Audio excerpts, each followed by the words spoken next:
Bab 3. Melepaskan diri. Jika sesuatu tidak layak dilakukan, maka itu sama sekali tidak layak dilakukan dengan baik. Anonim. Seorang pria mabuk sedang berjalan dan menubruk tiang lampu. Dia terpental ke belakang dan setelah bisa menegakkan dirinya, dia kembali berjalan maju. Lagi-lagi dia menubruk tiang lampu yang sama dan kembali terpental ke belakang. Sekali lagi dia menegakkan diri, kemudian menubruk dan terpental lagi. Kejadian ini terulang beberapa kali. Akhirnya merasa frustrasi, dia duduk di jalan dan berkata, "Aku menyerah. Mereka telah mengepungku." Seumpama kita tidak sedang mabuk, kita akan mampu melihat jelas halangan yang ada. Atau setelah mengalami 1-2 tubrukan, kita akan berjalan mengitari halangan tersebut. Sayangnya terkadang kita masih saja menemui kesulitan. Kita kira kita sudah terkepung, sehingga kita bereaksi yang sama seperti halnya si pria mabuk. Jadi, anggaplah Anda sedang tidak mabuk. Bagaimana Anda menghindari halangan yang ada? Mengitari tiang lampu. Jawabannya bisa didapat dengan mengubah cara pandang Anda terhadap masalah yang ada. Tugas salah satu mata kuliah desain saya adalah menyuruh para mahasiswa untuk mencari satu hal yang dirasa mengganggu dalam hidupnya dan mengatasinya. Salah satu mahasiswa, Krishna, mengajukan tempat tidurnya yang rusak sehingga dia sulit untuk bisa tidur nyenyak pada malam hari. Tugasnya adalah mengatasi masalah ini. Ia adalah permulaan dari sebuah saga yang berlangsung selama beberapa minggu. Pada minggu pertama, Krishna melaporkan bahwa dia tidak bisa menemukan kawat yang sesuai untuk memperbaiki rangkanya. Minggu kedua, dia melaporkan bahwa dia tidak bisa menemukan peralatan yang tepat. Minggu ketiga, dia melaporkan bahwa dia tidak bisa menemukan beberapa per kecil. Akhirnya kesabaran saya habis. Jadi saya katakan kepadanya, jika dia tidak bisa menyelesaikan masalahnya pada minggu berikutnya, berarti dia gagal. Minggu berikutnya dia menghadap saya dengan senyum lebar. Saya tahu dramanya sudah berakhir. Ketika saya memanggilnya untuk memberi laporan, dia berkata singkat, "Saya sudah beli tempat tidur yang baru." Ini adalah contoh kesalahan yang kita lakukan karena mengusahakan solusi seolah-olah itu adalah masalah. Pemikiran desain mengharuskan Anda untuk menuntaskan masalah yang sebenarnya.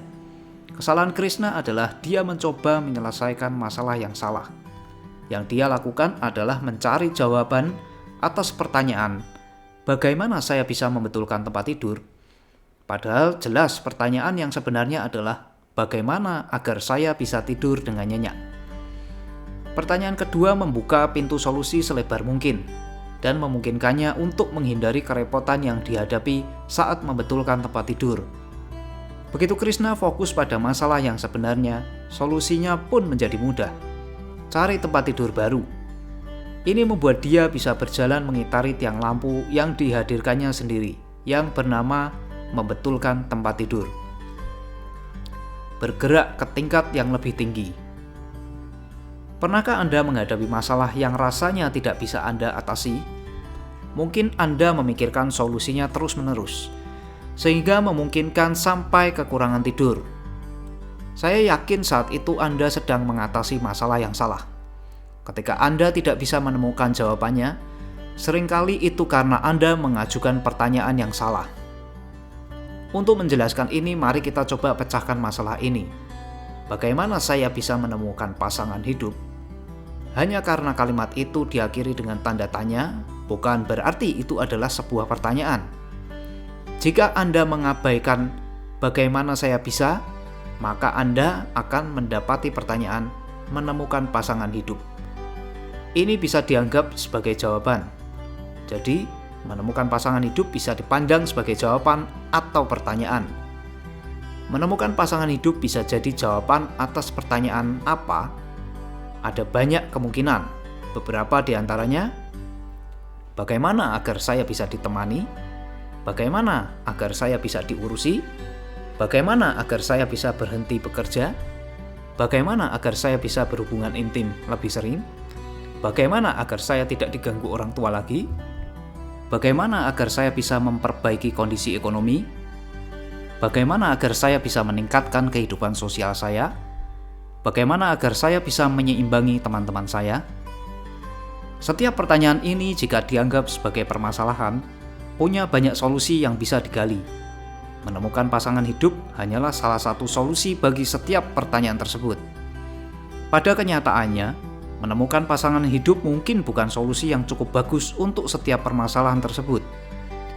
Pengalaman saya menunjukkan bahwa salah satu penyebab utama kita kurang tidur gara-gara sebuah masalah adalah karena kita mengira kita sedang memecahkan sebuah pertanyaan. Padahal sebenarnya kita sedang memecahkan sebuah jawaban, sebuah solusi yang ternyata tidak pas dengan masalah yang sesungguhnya. Salah satu cara mengurangi dilema ini adalah dengan bertanya, apa untungnya bagi saya jika saya bisa mengatasi masalah ini? Jawaban atas pertanyaan ini kemudian bisa diubah menjadi sebuah pertanyaan baru yang lebih umum. Jika saya yakin bahwa saya menginginkan pasangan hidup untuk memenuhi kebutuhan saya ditemani, maka masalah pertanyaan yang sebenarnya adalah bagaimana saya bisa mendapat seorang teman? Kita menemukan pasangan hidup hanya menjadi salah satu cara untuk mendapatkan seorang teman. Dengan mengubah pertanyaannya, saya jadi mengubah sudut pandang saya dan memperluas jumlah solusi yang memungkinkan. Situasi ini bisa digambarkan dengan ilustrasi diagram berikut ini. Berhubung saya masih belum bisa menemukan pasangan hidup, maka kini saya bisa mengambil arah yang berbeda. Saya bisa tanyakan apa untungnya bagi saya untuk menemukan pasangan hidup. Saya yakin itu bisa membuat saya merasa ditemani. Jadi, pertanyaan barunya adalah bagaimana saya bisa menemukan seorang teman? Gambar berikut ini menunjukkan ragam jawabannya. Saya jadi tidak mentok lagi untuk menemukan pasangan hidup. Sesederhana itu.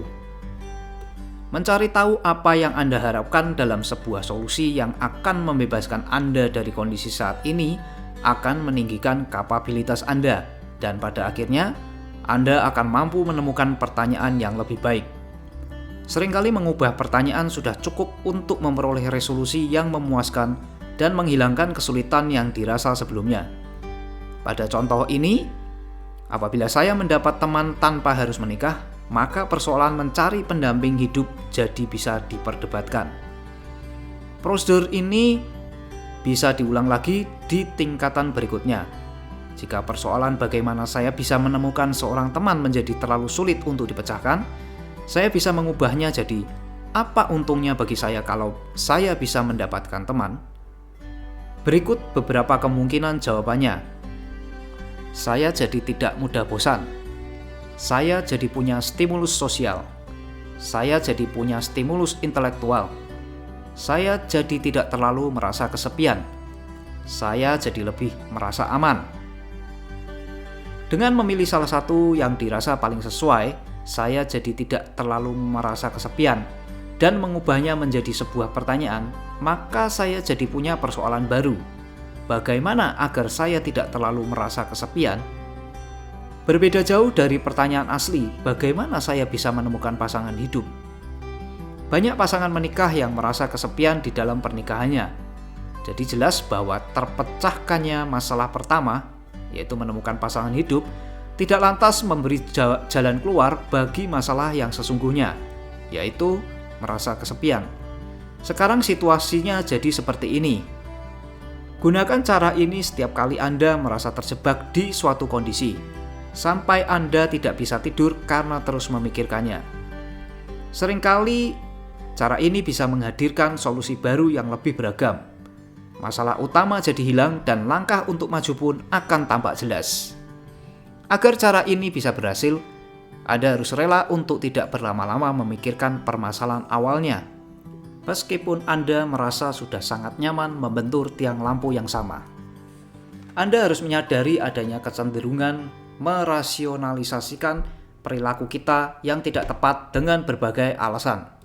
Ingat, kita seperti malu-malu menyebutkan sebagai alasan. Jadi kita katakan itu adalah penjelasan.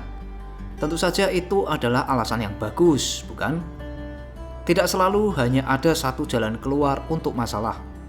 Apa untungnya sebuah solusi untuk masalah ini bagi saya? Ini hanya soal mengemukakan bentuk yang lain dari persoalan bagaimana saya bisa dengan terus-menerus mengulangi prosedur yang sama sampai Anda mendapatkan sensasi aha ketika menemukan masalah yang sesungguhnya. Saya sering mendengar mahasiswa saya berkata bahwa mereka rasa metode ini tidak sungguh-sungguh menyelesaikan masalah yang sesungguhnya, melainkan hanya mengganti masalah tersebut dengan masalah yang memang bisa diselesaikan. Mereka tidak sadar bahwa seringkali merelakan sebuah masalah adalah solusi yang terbaik. Apalagi kalau ternyata Anda berkutat pada masalah yang salah. Latihan ini bisa gagal jika kita tidak sanggup menyingkirkan masalah awal. Misalnya, pada salah satu lokakarya saya, seorang wanita bertanya, "Bagaimana saya bisa memastikan anak perempuan saya masuk ke universitas yang bagus?"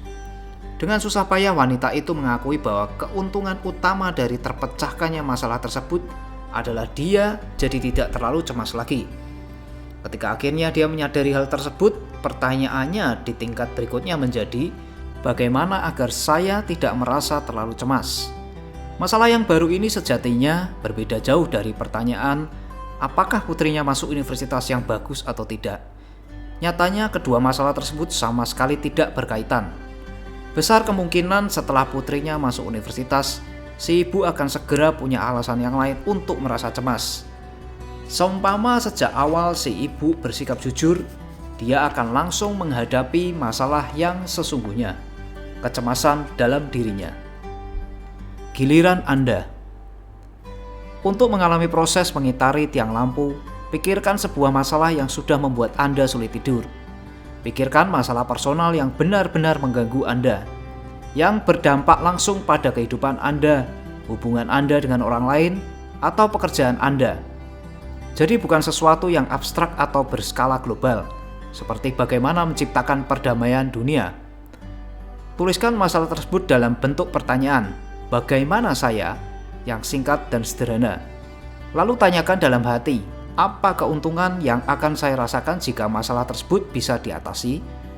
Dengan kata lain, kalau Anda sudah tidak susah tidur, apa manfaat hal itu bagi Anda?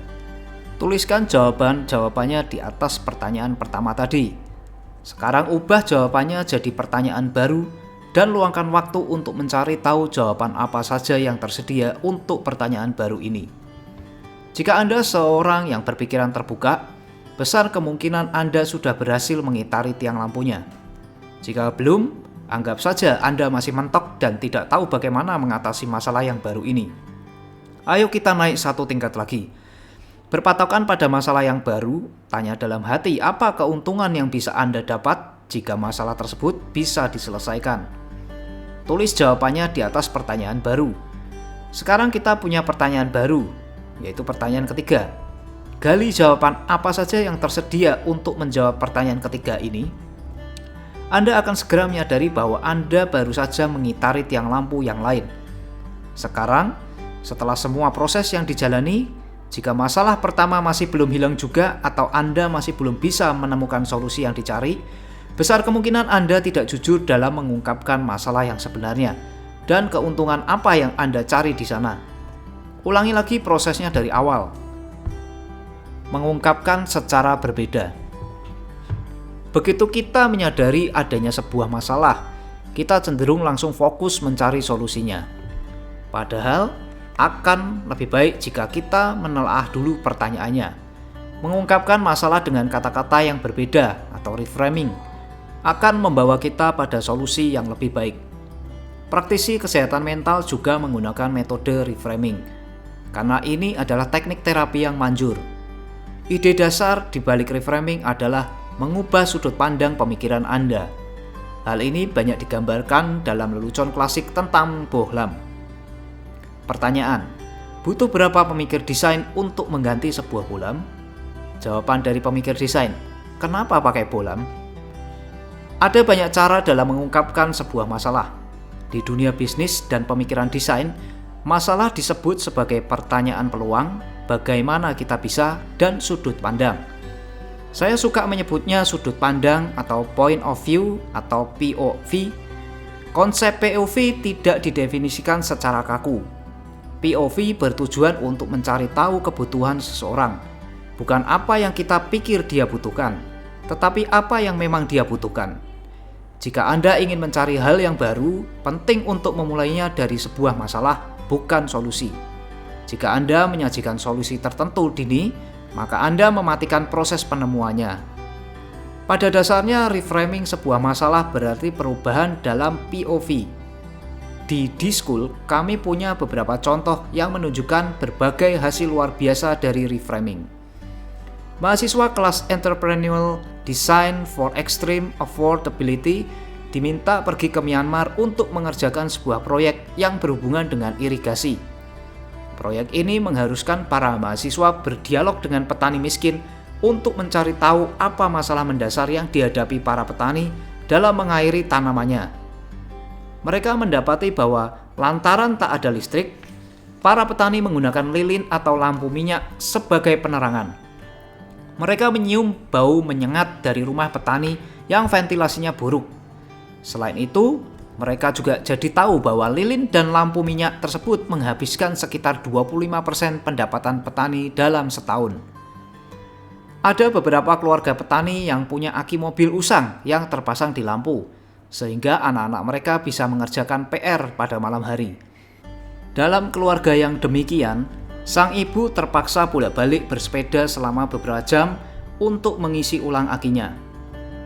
Dengan hasil yang ditemui ini, para mahasiswa Stanford jadi paham bahwa penerangan adalah masalah utama bagi para petani.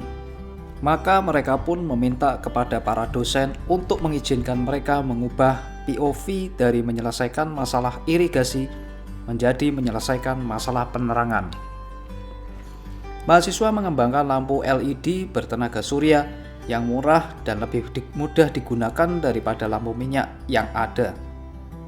Mereka mendirikan perusahaan komersil bernama D-Light yang pada penghujung tahun 2013 berhasil menjual lebih dari 2 juta lampu tersebut ke 42 negara.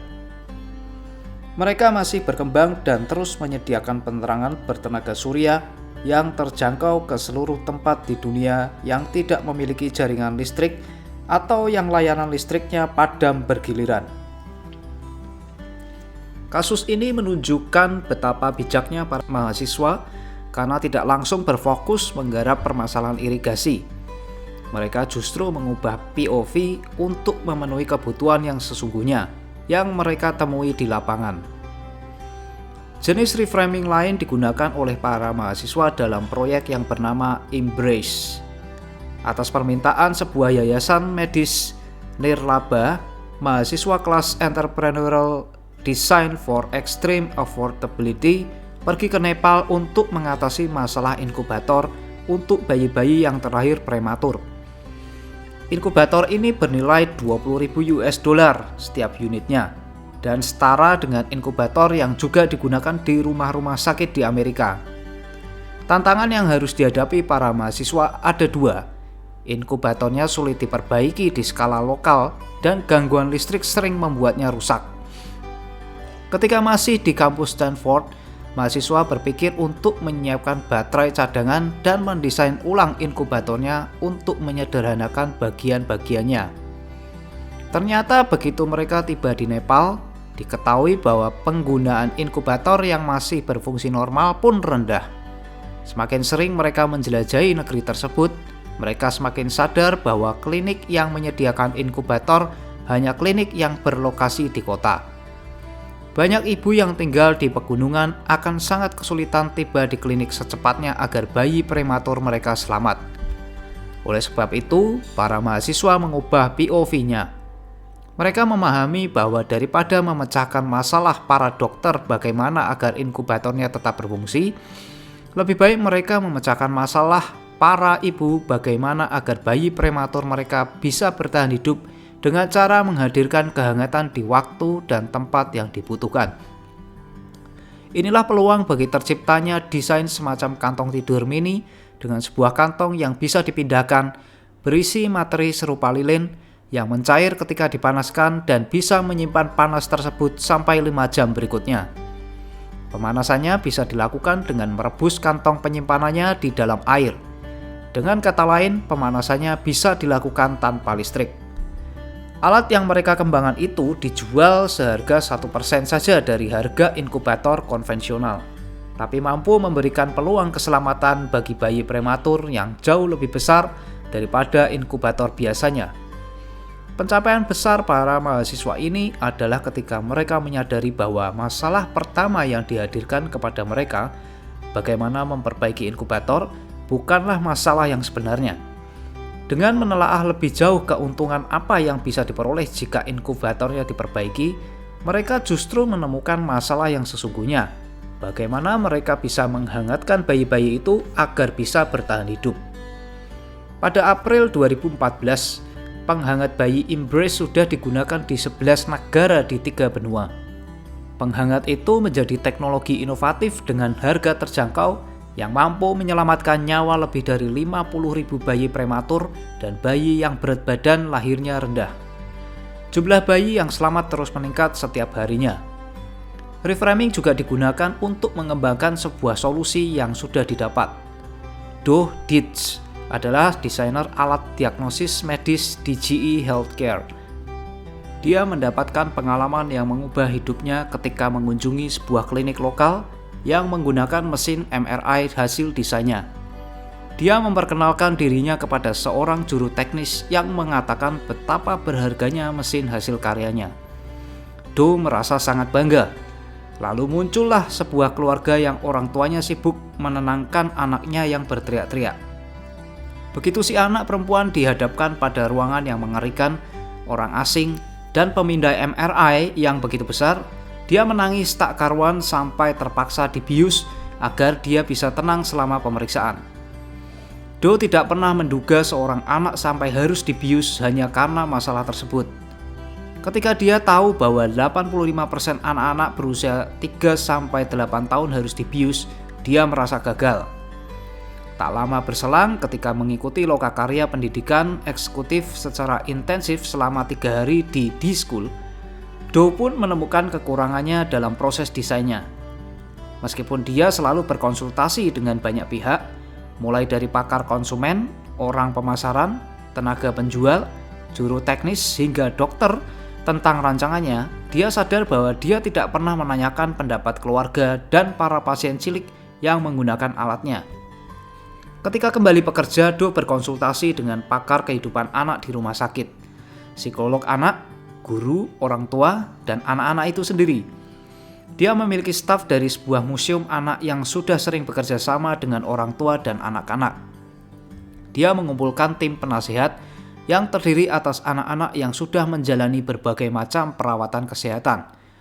Berkolaborasi dengan museum anak dan anak-anak adalah cara Do lakukan untuk merancang tipe MRI yang dinamainya dengan seri petualangan. Seri petualangan mengubah pengalaman menjalani pemeriksaan MRI sebagai sebuah petualangan, bukan prosedur medis. Do melakukannya dengan mendekorasi ulang ruangan, lantai, hingga mesin MRI-nya. Dia bahkan membuat buku mewarnai sebagai sarana yang menjelaskan prosedur MRI kepada anak-anak di rumah sakit sebelum mereka menjalaninya. Anak yang menggambarkan prosedur MRI sebagai pergi berkemah dan tidur di tenda. Jika si anak berbaring dan bergeming di kantong tidur, meja MRI, maka dia bisa melihat bintang. Kisah yang lain menceritakan si anak berada di kapal, berbaring dan bergeming untuk bersembunyi dari perompak. Mengubah situasi dari prosedur medis menjadi sebuah petualangan adalah kesuksesan besar. Angka pembiusan anak menurun drastis, hampir menjadi 0. Terlepas dari banyaknya waktu dan biaya yang dibutuhkan, ada perbedaan positif yang dihargai sangat besar oleh pasien anak-anak dan keluarganya. Do bercerita ada anak yang setelah menjalani pemeriksaan MRI bertanya kepada ibunya, kapan dia bisa kembali untuk merasakan petualangan yang lain? Mesinnya tetap sama, hanya pengalaman penggunaannya yang berubah. Ketika hasil yang menginspirasi ini menggambarkan aturan dasar yang utama, ketika berpikir tentang bagaimana mencapai cita-cita Anda, jangan langsung menceburkan diri begitu saja. Berhenti sejenak dan pikirkan apa tantangan yang sesungguhnya. Analisis hingga tingkat berikutnya dan cari tahu apalagi yang mungkin menjadi masalah utama. Sekarang ungkapkan secara berbeda. Ubah sudut pandang Anda, lalu ubah lagi dan perhatikan sekitar Anda. Masalah yang sesungguhnya akan muncul dengan sendirinya. Mengapa tidak berhasil? Saat sedang menulis disertasi, saya tak sengaja menemukan teknik lain yang juga berguna untuk melepaskan diri ketika berusaha memecahkan sebuah masalah. Saya sudah merampungkan sebagian besar penelitian saya dan diundang untuk mempresentasikan hasilnya di Universitas Yale. Saya sudah menyiapkan sebuah judul yang agak bombastis untuk presentasi tersebut. Malam sebelum pelaksanaannya, saya membayangkan presentasi yang akan saya lakukan dan saya merasa agak gugup. Saya kira saya harus memulainya dengan menjelaskan judul yang saya ambil. Saya membayangkan berkata, meskipun judul penelitiannya menggambarkan seolah-olah saya mampu menemukan pemecahan untuk seluruh kasus, pada kenyataannya hanya kasus-kasus tertentu saja yang bisa saya pecahkan. Saya tidak bisa menemukan pemecahan jika N adalah bilangan bulat. Hal ini dikarenakan lalu timbullah keajaiban. Ketika sedang menjelaskan kepada audiens imajiner kenapa saya tidak bisa memecahkan kasus yang umum, mendadak saya jadi tahu bagaimana pemecahannya. Saya sungguh girang. Keesokannya di Yale saya melakukan presentasi tersebut dan semuanya berjalan lancar. Saya merasa senang dengan presentasinya dan karena saya jadi tidak perlu bersembunyi di balik judul yang kurang tepat. Sampai saat ini saya masih menganggap itu sebagai momen aha terhebat dalam hidup saya. Ada 2 pelajaran berharga yang bisa dipetik dari pengalaman tersebut. Pelajaran pertama mungkin sudah tidak asing bagi Anda.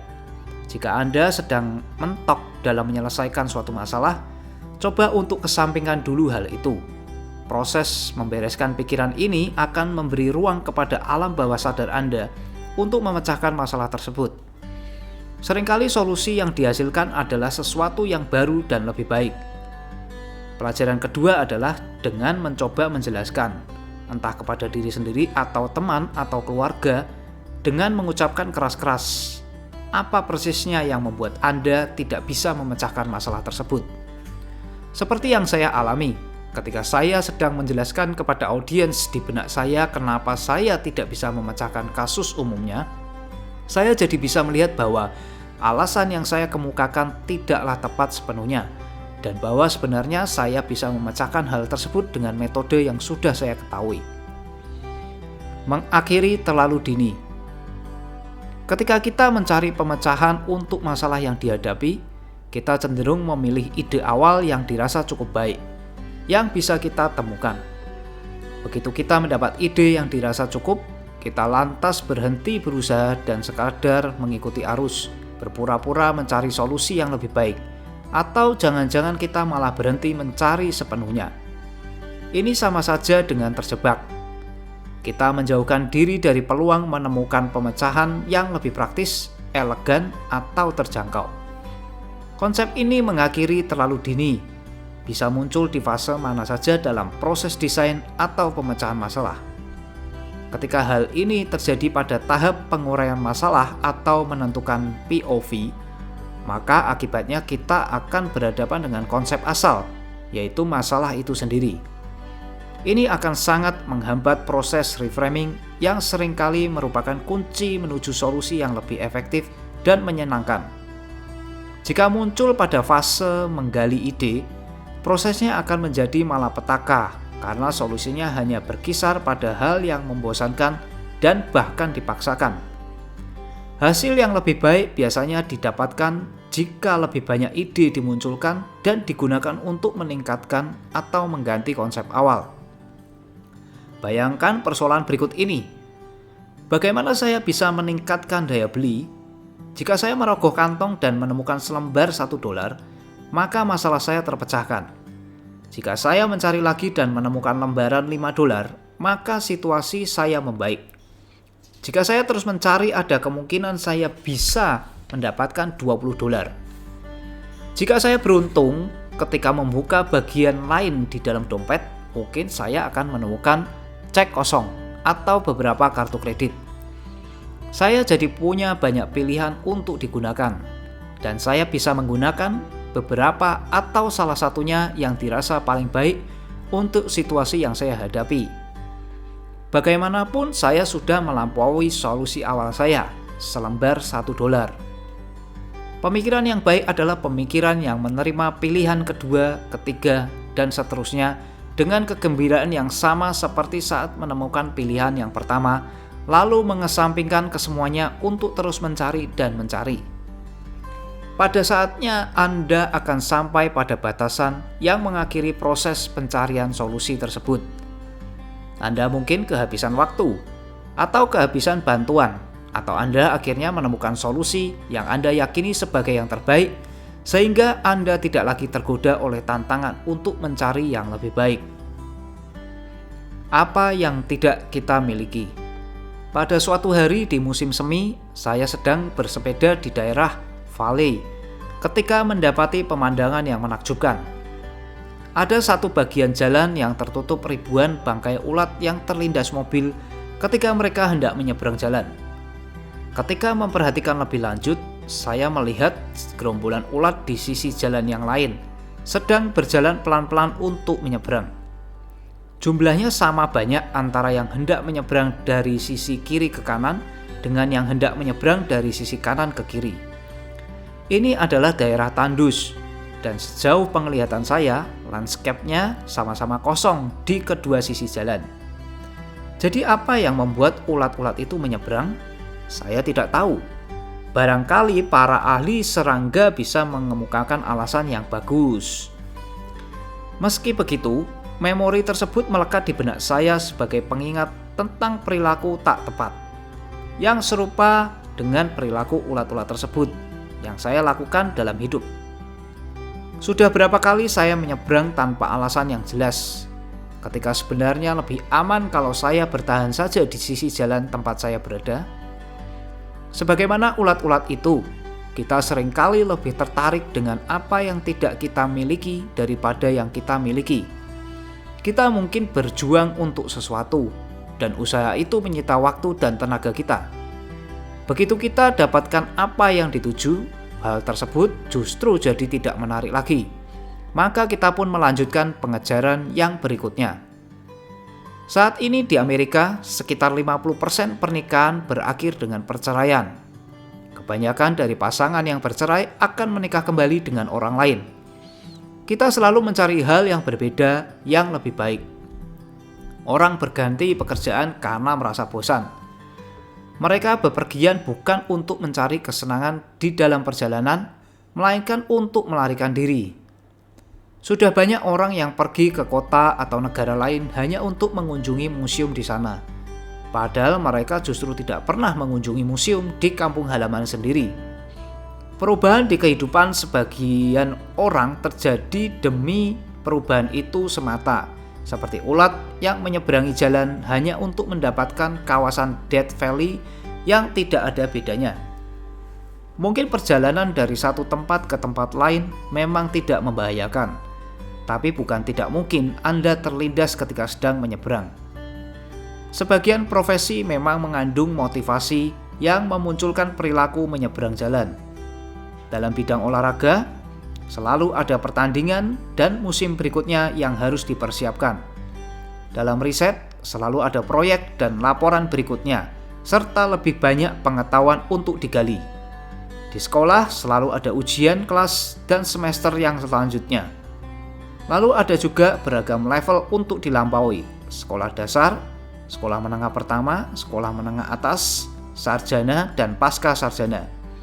Dalam pekerjaan, kita juga selalu menampaki anak-anak tangga ke atas, selalu bergerak maju. Pada contoh-contoh yang saya kemukakan ini, paling tidak memang ada hal yang lebih besar dan lebih baik di sisi jalan yang lain. Di semua contoh yang tersaji, Anda bisa lihat bahwa apa yang sudah dilalui tadinya adalah hal yang begitu Anda dambakan dalam hidup. Tapi sekarang hal tersebut sudah tidak berarti lagi bagi Anda. Tidak ada yang salah dengan perubahan dan kemajuan dalam hidup jika hal tersebut memang mampu memindahkan Anda ke tempat yang lebih baik. Sayangnya, seringkali ketika kita mencari sesuatu yang lebih besar, kita tidak benar-benar menikmati dan menghargai kepuasan dalam meraih tujuan atau bahkan di dalam prosesnya. Kita sibuk terpikat oleh usaha yang berikutnya, sehingga kita lupa mensyukuri apa yang sudah ada, yang mungkin saja bermakna mendalam. Penting untuk selalu mengingat ungkapan sesuatu yang semakin sering berubah, semakin tampak sama. Contoh yang bagus dalam hal ini terjadi pada seorang kolega saya yang berhasil melakukan beberapa penemuan penting, sehingga dia menjadi sangat terkemuka di bidang matematika terapan. Secara berkala dia akan mendapatkan penghargaan atau menerima gelar kehormatan. Dia selalu berkata kepada saya penghargaan apa saja yang diharapkannya. Lalu jika dia mendapatkannya, dia akan bercerita kepada saya betapa dia merasa senang karena itu artinya pendapatan dia bisa bertambah pada tahun berikutnya. Nyatanya dia tidak menikah, penghasilannya sudah sangat banyak, dan dia tidak membutuhkan pendapatan ekstra. Terlepas dari berbagai kesuksesan dan promosi yang diperolehnya, pada dasarnya dia adalah seorang yang tak bahagia. Sangat disayangkan bahwa dia mengingatkan saya pada ulat-ulat yang selalu berharap ada sesuatu di sisi jalan yang lain, yang bisa ditemukannya, padahal apa yang dicarinya sebenarnya sudah ada di sekitarnya. Tidak jarang hal yang kita kejar sebenarnya adalah apa yang sudah kita miliki. Hanya jumlahnya saja yang lebih banyak. Uang, ketenaran, penghargaan, kasih sayang. Ini menjadi pengejaran yang tak berujung. Seperti kata pepatah, Anda tidak akan terpuaskan oleh jumlah yang lebih banyak. Sebagian orang menikmati sensasi pengejarannya, sehingga begitu mereka sudah mendapatkan apa yang dikejar, segalanya jadi tak berarti lagi. Memang tak ada yang salah dengan hal ini, selama Anda memang jujur kepada diri sendiri tentang apa yang sebenarnya Anda tuju. Kalau tidak, Anda hanya akan menjalani hidup dengan rasa frustrasi dan tidak bahagia seperti teman saya tadi. Ada sesuatu pandangan tentang perubahan yang terjadi di Silicon Valley. Seluruh perusahaan yang ada di sana selalu berhadapan dengan perjuangan untuk mengembangkan sesuatu yang baru sebagai usaha mereka agar tetap di depan kompetitornya.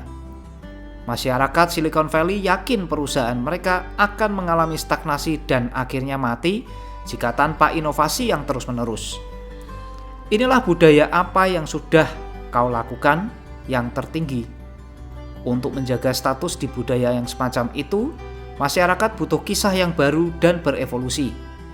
Kalau tidak, mereka akan merasa seperti kehilangan muka. Masyarakat seperti ini berada di bawah tekanan yang luar biasa besar. Dan dalam keputusannya, kadang mereka berperilaku seperti ulat, membawa perusahaan mereka dalam penyeberangan tanpa makna supaya mereka bisa memiliki kisah baru untuk diceritakan kepada rekan-rekannya. Intinya adalah perubahan yang dilakukan demi perubahan itu semata-mata tidak selalu merupakan hal yang baik.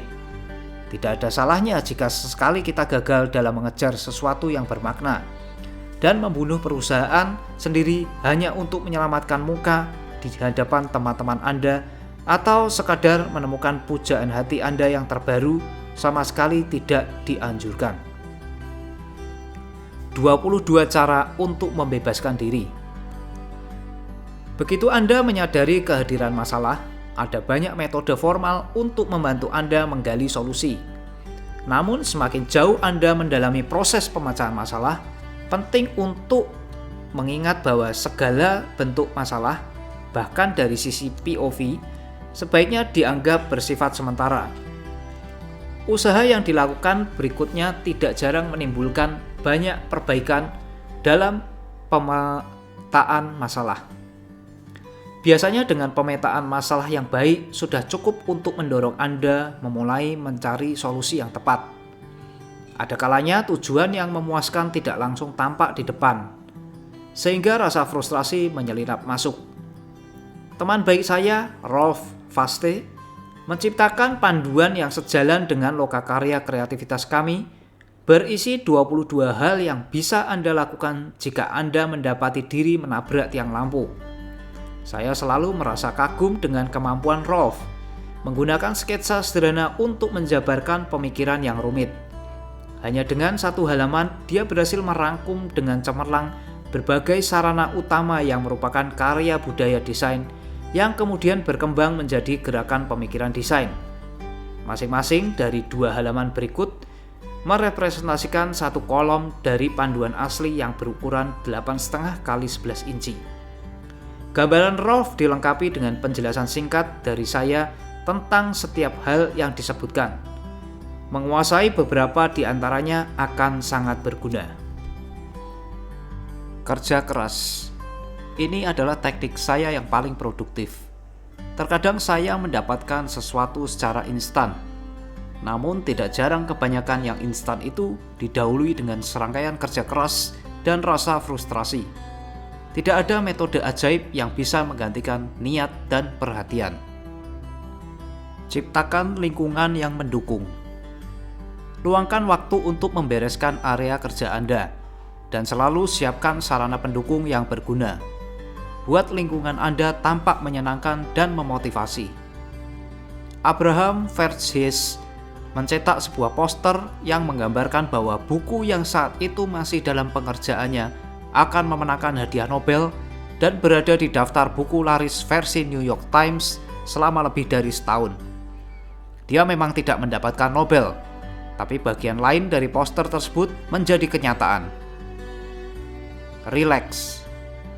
Untuk memberi kesempatan alam bawah sadar Anda ikut bekerja, maka Anda harus rileks.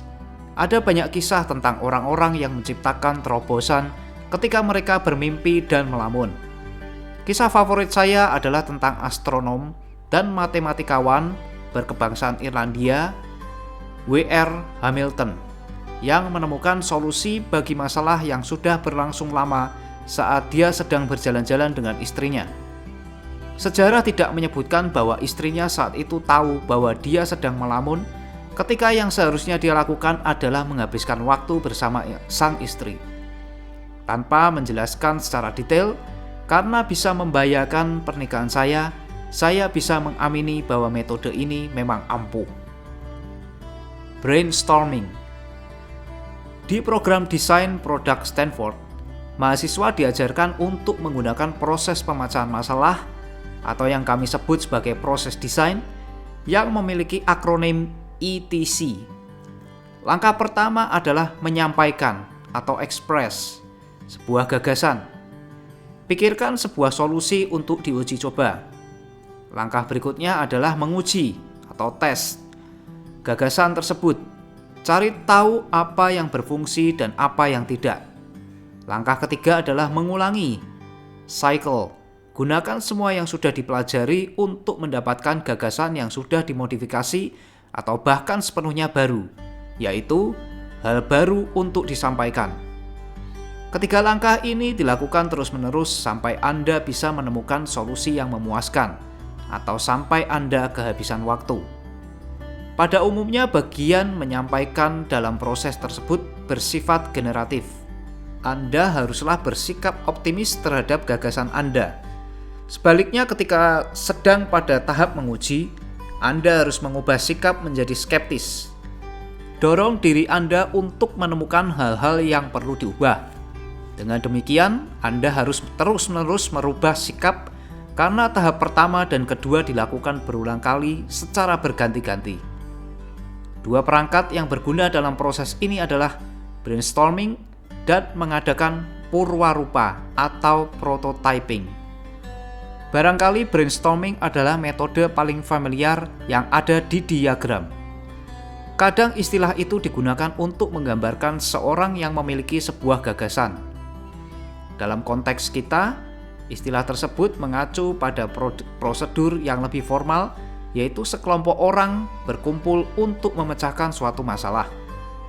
Tujuannya adalah mengumpulkan sebanyak mungkin gagasan yang beragam.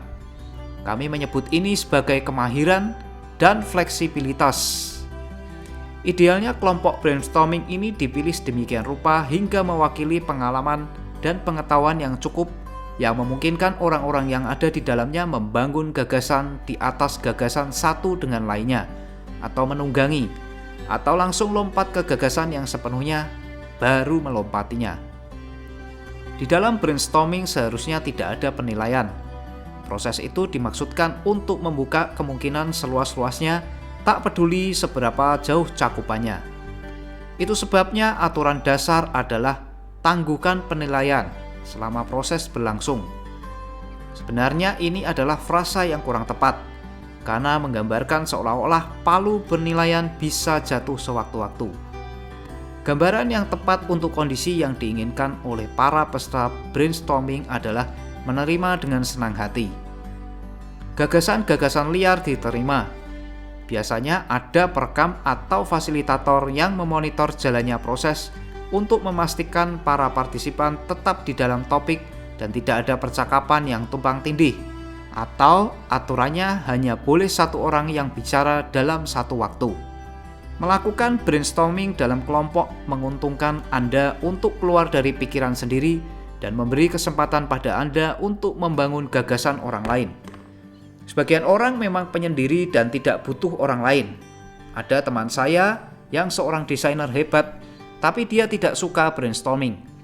Dia berkata pada saya bahwa gagasan terbaik bisa didapatkan ketika dia sedang jogging sendiri di pegunungan untuk waktu yang lama. Meski demikian, kebanyakan dari kita mendapat manfaat dari gagasan milik orang. Latar belakang yang beragam bisa menghadirkan solusi yang mungkin tidak tampak jika hanya kita pikirkan sendirian. Buat daftar. Daftar adalah alat yang sangat sederhana dan berguna sebagai pemecah masalah. Sebagaimana namanya, buatlah daftar berbagai kemungkinan. Triknya adalah dengan membuat daftar yang bersifat inklusif, sehingga Anda terdorong maju untuk menemukan sebuah solusi. Ketika Paul lulus kuliah, dia menentukan masa depannya dengan menggunakan daftar. Pertama, dia membuat daftar tentang berbagai hal yang diinginkan dari sebuah karir. Hal yang didaftarkannya mencakup jadi bos untuk diri sendiri, menggunakan pelatihan teknikku, membangun relasi publik, menggunakan kemampuan menggambarku, bepergian, ada waktu luang untuk keluarga, dan bertempat di San Francisco Bay Area. Meskipun sebenarnya daftarnya masih lebih panjang, Anda sudah bisa mengerti maksudnya. Daftar itu menunjukkan sebagian solusi yang bisa didapatnya. Dia butuh membangun usaha sendiri yang menghasilkan sesuatu yang mana dia bisa ikut terlibat di segala aspek, terutama dalam pengembangan, produksi, pemasaran, periklanan, dan penjualan. Langkah berikutnya adalah menemukan produk apa yang bisa dihasilkan oleh bisnis yang hendak dibangunnya. Lagi-lagi Paul menggunakan daftar. Kali ini dia mengopi segala jenis produk yang bisa ditemukan di Yellow Pages. Dia menghabiskan banyak waktu untuk menelaah setiap produk, mencari tahu apakah produk tersebut layak untuk dijadikan bisnis, serta menentukan apakah produk tersebut memenuhi kriteria yang dicarinya dalam karir seperti yang tercantum di daftar awal. Dengan proses ini dia bisa menemukan produk yang tidak biasa, resep rahasia untuk dendeng sapi. Produk ini sungguh sukses hingga menghadirkan keuntungan finansial yang besar dan memenuhi segala yang ada di daftar karirnya. Meta daftar. Ini adalah daftar hal-hal yang di dalamnya ada daftar yang lebih mendetail. Misalnya, Anda mendaftar tempat-tempat yang ingin Anda kunjungi, lalu ada daftar hal yang ingin Anda lakukan di setiap tempat yang sudah didaftar. Analisis morfologis. Ini adalah proses mencocokkan elemen dari daftar atribut yang tersedia. Misalnya kita ingin mendesain sebuah jam, maka kita akan memiliki daftar sumber tenaga seperti baterai, AC, mesin, tenaga surya, air. Daftar mekanisme waktu seperti roda gigi, pengatur per, getaran, pendulum. Serta daftar indikatornya seperti 2 jarum, 3 jarum, LED, roda digital. Dengan membentuk berbagai kombinasi yang bisa dihasilkan dari ketiga daftar ini, maka kita bisa menciptakan alternatif desain jam yang sangat banyak. Jika setiap daftar memiliki isi yang banyak, maka metode ini sangat bagus untuk mengalkulasi implementasinya. Kumpulan ide. Ini maksudnya sebuah buku yang berisi sketsa berbagai gagasan yang Anda miliki dengan menggunakan gambar, kata-kata, atau bahkan tempelan untuk menciptakan sebuah catatan spekulasi yang muncul dari benda Anda. Mengembangkan kebiasaan memiliki buku untuk mencatat berbagai gagasan Anda adalah hal yang bagus. Jika tidak dicatat, sebuah gagasan biasanya akan terlupakan dan hilang begitu saja. Kumpulan ide yang terkenal adalah catatan milik Leonardo da Vinci. Saya juga sudah melihat banyak orang yang diuntungkan dengan menggunakan sarana ini. Berbeda dengan Leonardo, orang-orang memperoleh banyak sekali manfaat dari kumpulan ide yang diimplementasikannya sepanjang hidupnya. Humor. Ini adalah alat pencetus ide yang luar biasa. Bahkan untuk masalah yang paling serius sekalipun, berkelakar bisa membuat Anda jadi berpikir serius. Percakapan. Ada orang yang lebih senang merahasiakan masalahnya, dan konsekuensi yang dihadapi adalah mereka jadi harus menghadapinya seorang diri. Tidak baik berada di kondisi seperti ini, sebenarnya karena seringkali justru menjadi kontraproduktif. Ada banyak kisah tentang bagaimana Bell Labs, Building 20 di MIT, dan banyak juga perusahaan di Silicon Valley yang terkenal sebagai pabrik ide menemukan terobosannya dari percakapan ringan. Bercakap-cakap dengan orang lain adalah cara yang hebat untuk menstimulus gagasan. Perubahan yang dipaksakan. Ini adalah proses yang di dalamnya Anda secara sengaja mengubah ide Anda dari yang biasa menjadi tidak biasa. Alex Osborne, guru kreativitas kawakan pada masa-masa awal, membuat checklist berbagai kemungkinan modifikasi dengan hal-hal seperti perbesar dan perkecil yang maksudnya adalah mengubah skala gagasan yang ada. Metode ini bisa diperluas hingga mencakup segala bentuk transformasi. Misalnya, Anda bisa menggabungkan dua gagasan yang tak berhubungan seperti ikan dan menara. Jika Anda membuat setumpuk kartu yang setiap kartunya melambangkan satu bentuk transformasi, maka dengan sendirinya Anda akan bisa memunculkan berbagai gagasan hanya dengan mengikuti bentuk transformasi yang ada di setiap kartu. Jika Anda terus membuka kartu satu persatu hingga habis, rasanya seperti memainkan permainan kartu soliter. Synectis. Istilah ini berasal dari bahasa Latin synectica, yang berarti penyatuan berbagai elemen yang berbeda dan tampak jelas ketidakrelevanannya. Dalam konteks ini maksudnya adalah menggunakan analogi untuk mencapai solusi. Cara kerja metode ini adalah dengan memikirkan sebuah situasi atau benda yang mirip seperti yang sedang Anda hadapi, dengan harapan analogi tersebut akan memunculkan gagasan yang lebih baik. Penting untuk menggunakan analogi yang memang berhubungan langsung dengan situasi yang sedang dihadapi. Pun analoginya sebaiknya memiliki kaitan personal dengan orang yang sedang mencari solusi. Konsep lain yang juga berguna dalam kerangka sinektris adalah menekan konflik, yaitu mengkombinasikan dua hal yang tampak berlawanan. Serangan yang aman, contohnya adalah kombinasi yang menentukan perkembangan konsep vaksin.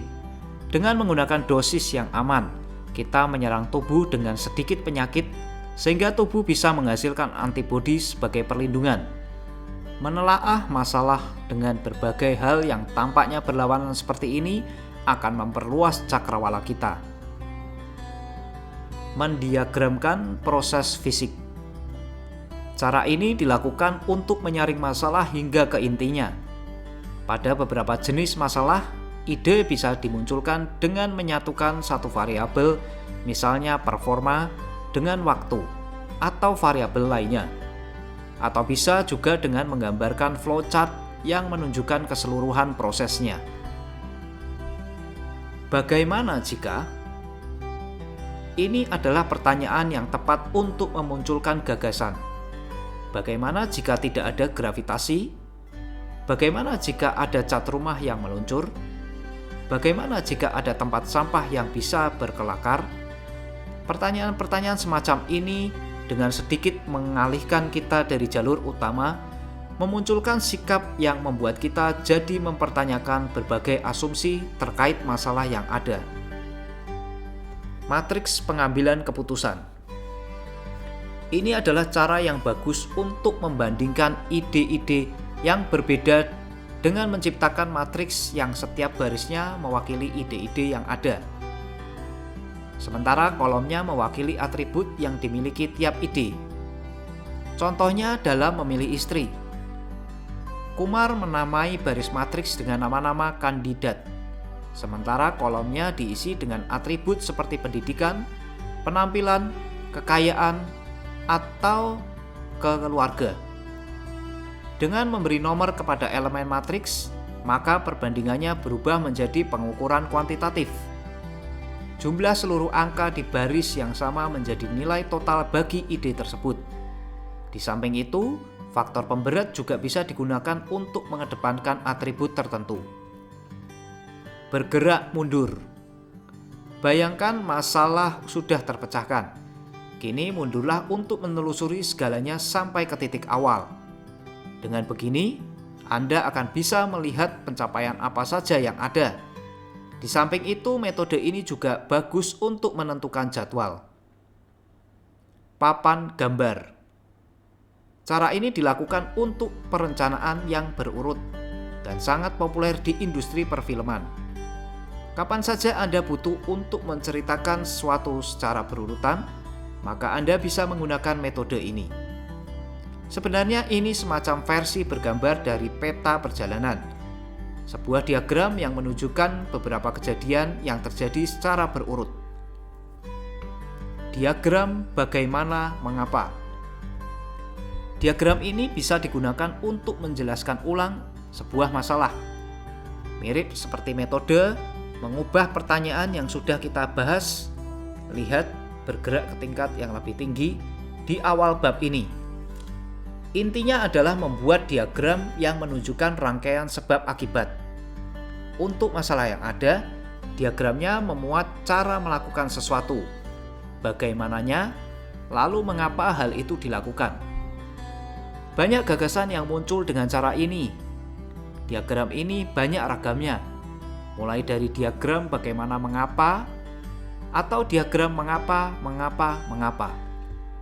Diagram ini tidak berkaitan dengan tangga abstraksi yang didasarkan pada 4 tingkat abstraksi linguistik milik S.I. Hayakawa. Anak tangga paling bawah berisi hal-hal yang konkret, kacamata renang, telepon, gelas, dan sebagainya. Di atasnya ada kelompok benda konkret, anak-anak sekolah, sumber listrik, kendaraan, ternak. Di atasnya lagi untuk kelompok yang lebih luas, wanita, pria, film, alat komunikasi, dekorasi. Dan di anak tangga teratas ada konsep-konsep yang lebih abstrak. Komunisme, kekuasaan, keadilan, kesuksesan, kebaikan, keburukan. Dengan menggambarkan level abstraksi untuk sebuah masalah atau solusi, Anda jadi bisa melihat apakah yang sedang Anda kerjakan itu terlalu sempit karena terlalu spesifik. Jika demikian, maka Anda mungkin harus memetakan ulang masalahnya. Pemikiran nasal.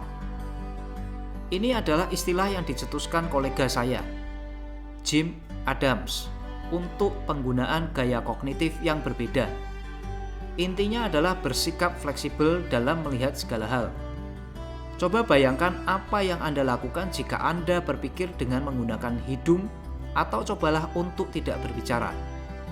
Dengan begini, Anda jadi bisa melihat masalah Anda secara berbeda dan terbuka terhadap berbagai gagasan yang baru. Buku klasik karya Adams, konseptual, blockbusting, berisi cara-cara lain untuk mengatasi hambatan dalam pemecahan masalah secara kreatif. Mind map. Peta hubungan ini menggambarkan hubungan antara berbagai informasi dengan cara yang tidak berurutan dalam rangka menyamai cara kerja otak Anda ketika menyimpan informasi. Mind map bisa menyajikan pemahaman yang luas tentang bagaimana bagian-bagian yang berbeda bisa membentuk satu kesatuan. Sebelum penggunaan komputer yang meluas, kebanyakan informasi disimpan secara linear. Sekarang kita melakukan pencarian dalam komputer secara non-linear. Ini membuat kita jadi paham ungkapan catatan rapi berisi informasi yang berantakan. Catatan berantakan berisi informasi yang rapi. Untuk membuat mind map, mulai dari tengah bidang yang tersedia dan tuliskan sebuah kata atau frasa singkat yang akan menjadi topik utamanya. Lalu gali gagasan atau kata lain apa yang terbesit dan tuliskan lagi dengan memberi sedikit jarak. Hubungkan kedua kata itu dengan sebuah garis. Tuliskan kata-kata barunya di berbagai arah dengan selalu memberi garis hubungan ke kata pertama. Terus lakukan sampai Anda kehabisan ide. Lalu gunakan kata-kata kedua sebagai akarnya untuk mengulangi lagi proses sebelumnya. Tentu saja penjelasan ini terlalu linear. Sementara kata-kata di mind map bisa diletakkan di mana saja sesuka hati Anda. Berikut adalah gambaran mind map yang dihasilkan oleh David Kelly. Kata pertama adalah D-School at Stanford. Mind map tersebut dimaksudkan untuk menggali ide yang berhubungan dengan mendesain Stanford D-School. Meta ringkasan. Ini adalah alat untuk sesuatu yang biasanya disebut dengan pemikiran visual. Di sini kita menggali masalah dengan menggunakan kemampuan visual kita untuk melihat, menggambar, dan membayangkan. Kita bisa memunculkan gagasan baru dengan menggambar berbagai hal yang kita lihat dan yang kita bayangkan. Solusi digali dengan menyatukan aspek-aspek yang berbeda dalam pemikiran visual. Tumpang tindih yang terjadi di antara aspek yang berbeda digambarkan dengan diagram Venn, yang setiap aspeknya diwakili dalam lingkaran. Dan kita bisa memusatkan perhatian pada area irisan yang memuat seluruh aspek yang ada. Mendiagramkan diri Anda. Dalam metode ini, Anda memperhatikan cara Anda memecahkan sebuah masalah dan menjadikan hal itu pemikiran dua arah, yang berarti Anda menggunakan kedua bagian otak, kanan dan kiri, secara seimbang. Pada salah satu model diagram pribadi, ada orang yang berbaring di atas gulungan kertas yang terbuka, sementara orang lain menggambar pola tubuh orang tersebut. Sesudahnya, orang pertama akan melabeli bagian-bagian tubuhnya menggunakan balon dialog seperti yang ada di buku komik dengan kata-kata apapun yang terpikirkan. Proses ini menyeimbangkan aspek intelektual atau verbal dengan aspek emosional atau visual. Dalam bahasa Mandarin, Anda sedang menyeimbangkan yin dan yang. Menurut saya, berganti-ganti metode bukanlah hal yang baik untuk dilakukan. Sebaiknya Anda pilih beberapa strategi yang ada, kuasai dengan benar, dan teruslah menggunakannya setiap waktu. Semakin sering Anda melatih teknik yang dipilih, semakin mudah Anda membebaskan diri setiap saat dibutuhkan.